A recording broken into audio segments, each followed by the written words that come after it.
বেগম সাহেব বলেন মন্ত্রী ভাই। আমি আপনার জবানের সাথে ওয়াদা করে গিয়েছিলাম আপনার বুকের মানিকে আমি একটু নিয়ে যাবো আর এই বিকাল বেলা ফেরত দিয়ে যাবো বেগম সাহেব।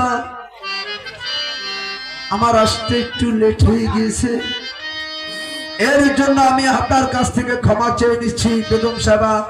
আপনি আমাকে নির্গুণে ক্ষমা করে দিবেন। ওহে মন্ত্রী ভাই, আপনাকে আমি ক্ষমা করে দিলাম মন্ত্রী ভাই। ওহে বাপ গান্ধী, আমি যাই কিছু করেছি আর যাই কিছু বলেছি আমি যে তোমার ওই পিতের আদেশেই বলেছি, তুমি আমাকে নির্গুণে ক্ষমা করে দিবে। আর আমি তোমাকে আশীর্বাদ করে গেলাম, এই চন্দ্র সূর্য যতদিন থাকবে তুমি যেন এই কাজী কালুর নাম প্রার্থনা করতে পারো, তোমার গুরুর নাম প্রার্থনা করতে পারো।